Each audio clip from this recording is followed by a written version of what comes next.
네.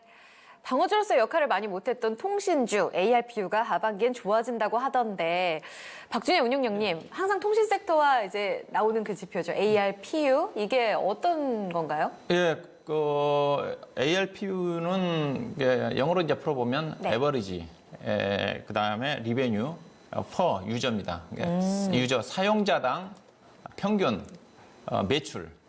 이게 이제 많이 사용하는 게 뭐 통신도 사용하지만은 게임, 그다음에 홈쇼핑, 사용자당 얼마만큼 매출을 올리느냐. 네.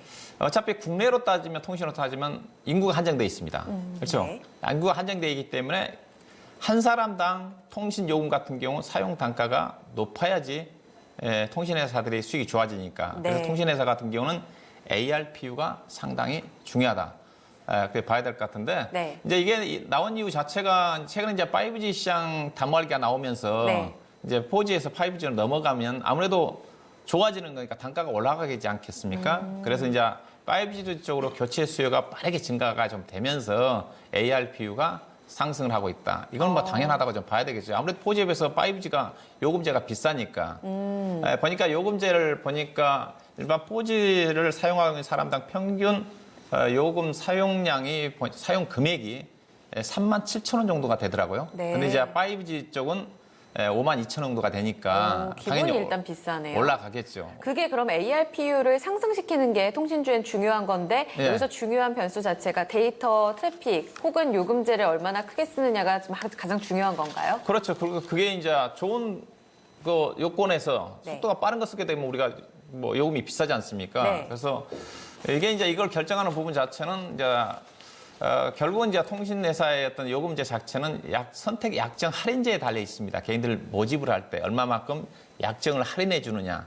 이게 이제 회사별로 유치하기 위해서 상당히 경쟁이 심하지 않습니까? 네, 네. 그래서 ARPU를 결정하는 거는 새로운 제품에 대한 어떤 그 기능이 좋아짐에 따라 가지고 그 사용하는 사람들이 많이 늘어나는 부분과 또 그걸 유치하기 위한 통신사들이 얼마만큼 선택 요금 약정제에서 할인을 해주느냐.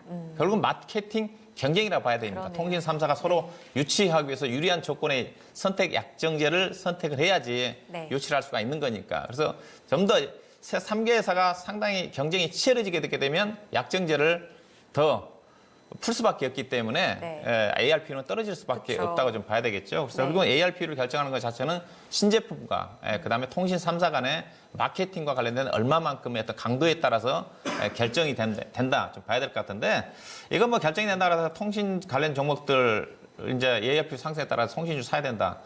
별로 효과 없습니다. 결국은 물론 이제 통신회사들이 이제 상승을 하겠지만은 통신 자체는 어떻게 되면 정부의 요금 규제 정책이 상당히 좀 강하니까 그리고 통신주 하게 되면 과거까지 이제 방어적인 관점에서 이제 배당을 많이 노리고 있는 쪽인데 요즘 통신주 배당에 대한 메리트가 없습니다.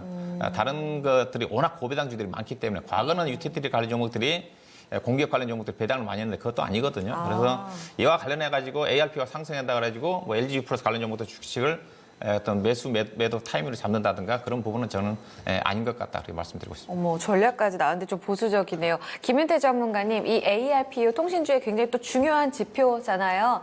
지금 이제 상승할 수 있는 여건들이 좀 마련되고 있는 건지. 그렇죠. 기본적으로 말씀하셨지만 그러니까 4G에서 LTE에서 5G 가다 보면 요금이 올라가요. 근데 네. 전체적으로 요금만 있는 게 아니란 말이에요. 네. 트래픽이 빨라지고 많이 쓰다 보니까 뭐 있습니까? 영화도 옛날엔 다운받아서 봤어요, 핸드폰으로. 근데 지금 5G 가면 실시간 스트리밍으로 본단 말이에요. 그래서 가장 많이 쓰는 게 게임하고 스트리밍이에요. 영화, 동영상, 시청 서비스가 3개 통신사가 다 합니다. 네. 예, 집에서 바쁜 특히 젊은 세들은요, TV를 잘 안 봐요. 컴퓨터도 안 봐요. 핸드폰 갖고 봅니다. 핸드폰 보게 되더라고요. 그러니까 이거에 대한 동영상 서비스가 요금이 네. 굉장히 커요. 근데 반대로 이 ARPU 같은 경우는 우리나라뿐만 아니라 외국서도 이거에 대해서 부정적인 게 좀 많아요. 이 지수가 절대적인 게 아닙니다. ARPU가 낮다고 해서 그러면 실적이 낮은 거냐? 아닙니다. 반대로 네. 여기에 크게 많이 나가는 게 통신 요금이나 지금 말씀 게임이나 스트리밍 서비스 같은 걸 하지만 직접적으로 핸드폰이 아닌데 세컨 서비스에 지금 부수적인 사업에서 부가 수입이 더 클 수도 있단 말이에요. 최근에 왜 이게 굉장히 커요. 옛날에 3G에서 LTE로 넘어갈 때 똑같은 일이 있었어요. 그때도. 네, 그때도 그렇죠. 3G보다 LTE가 훨씬 빨랐어요. 하지만 이게 낮았단 말이에요. ARPU가 낮았어요. 하지만 뭐가 부가 서비스가 굉장히 많았어요. 왜? 그때부터 손목에 차는 부대 서비스. 이거부터 지금은 또 뭐갑니까? 사물 인터넷이 굉장히 많아지지 않습니까? 웨어러블 서비스도 마찬가지예요. 손목에 차는 거. 웨어러블 기기가 늘어나면서. 그렇죠. 기기가 늘어나고 특히 IoT 때문에 지금 사물 인터넷이 여기저기 쓰지 않습니까? 네. 그거에 대한 서비스 수입이 굉장히 커져요. 그러면은 이게 ARPU, 즉 직접적으로 핸드폰을 이용한 수입이 떨어져도 얘가 받쳐지면요 수익이 올라갈 수 있기 때문에 네. 이게 절대적인 지수라는 건 아닐 거예요. 그래서 이거에 대해서는 국제적으로도 대체하는 거 보완적으로는 맞지만 이게 가면 더 좋은 거지만 이게 절대적인 가치는 아니라고 보고는 있습니다. 수익성에 직결되는 지표는 맞지만 부수적인 서비스에 따라서 또 수익이 개선될 수 있는 여건도 있다라는 점도 같이 나왔네요.